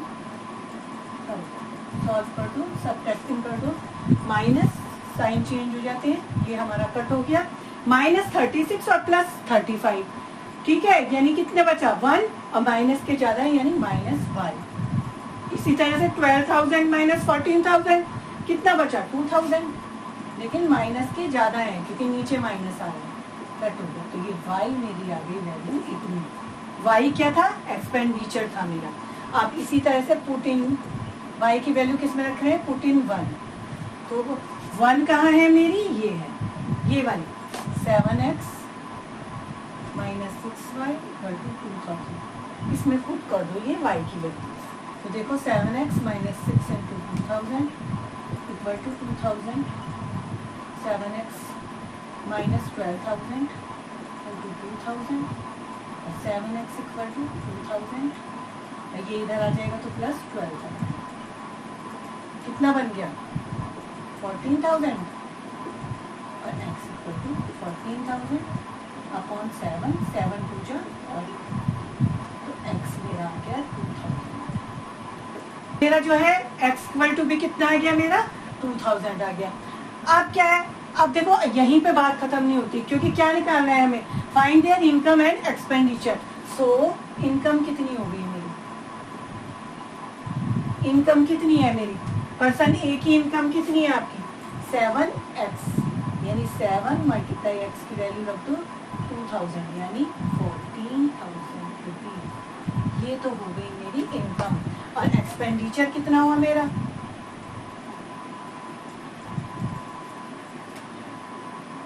ये ए की हुई हमारी इतनी, और बी की कितनी हुई इनकम हमारी, फिर इनकम ऑफ बी और लिख लेना आप इनकम ऑफ ए है ये, है ना। इनकम ऑफ बी कितनी होगी आपकी 6x यानी 6 इंटू 2000 12,000 तो ये ए और बी की क्या हो गई, मेरी इनकम आ गई। अब एक्सपेंडिचर ऑफ ए कितना हो गया आपका 6y एंड 5y, तो 6 इंटू वाई की वैल्यू कितनी है 2000 ये, तो ये हो गया आपका 12,000 एक्सपेंडिचर, और एक्सपेंडिचर ऑफ बी आपका हो गया 5y, यानी 5 मल्टीप्लाई y की वैल्यू है 2000, मैंने डायरेक्ट यहाँ रख दिया, ये हो गया आपका 10,000। तो ये आ गया आपका ए और बी का एक्सपेंडिचर, और ये आ गई आपकी ए और बी की इनकम 14,000 और 12,000 इनकम आ गई। और ए की इनकम, ए के एक्सपेंडिचर कितना हो रहा है 12,000, और बी का एक्सपेंडिचर कितना हो रहा है 10,000। अब देखो 2-2 हजार बच रहे हैं ना, ए कितना कमा रहा है 14,000, 14,000 कमा रहा है, और उसका खर्चा कितना हो रहा है 12,000, कितना बचा हो, सेविंग कितने की हुई 2,000 की। ऐसे ही सेम बी की इनकम 12,000 है और बी का एक्सपेंडिचर 10,000 है, सेविंग कितने की हुई, कितना बचा 2,000, 12,000 में से 10,000 माइनस करो 2,000, तो इसका मतलब हमारा आंसर एकदम करेक्ट है। ऐसे चेक कर लेते हैं लास्ट में अपने आंसर को, ठीक है, बात समझ में आ गई। तो जैसे लिखा है, पहले भी मैंने ऐसे क्वेश्चन करवाया है आपको, बस ध्यान देने वाली बात है कि क्या जरूरी है, हमें स्टेप बाय स्टेप हमें जरूर लिखना चाहिए, ठीक है। अब कोई भी आपको प्रॉब्लम होती है तो आप मुझे कमेंट करना, ठीक है। आगे का अब हम नेक्स्ट चैप्टर शुरू करेंगे, अगली वीडियो में नेक्स्ट चैप्टर शुरू करने जा रहे हैं ट्रिग्नोमेट्री, ठीक है। तो आप तैयार रहना, रेडी रहना उसके लिए। और बाकी जो आपने पेयर ऑफ लीनियर इक्वेशन मैंने करवाई है उसकी वीडियोस देखना, इतने आप उसको प्रैक्टिस करना। कोई भी प्रॉब्लम होती है तो डेफिनेटली मैं आपको बताऊंगी, आप मुझे कमेंट सेक्शन में कमेंट कर सकते हो। सब्सक्राइब और लाइक करना मत भूलना। Okay, bye bye.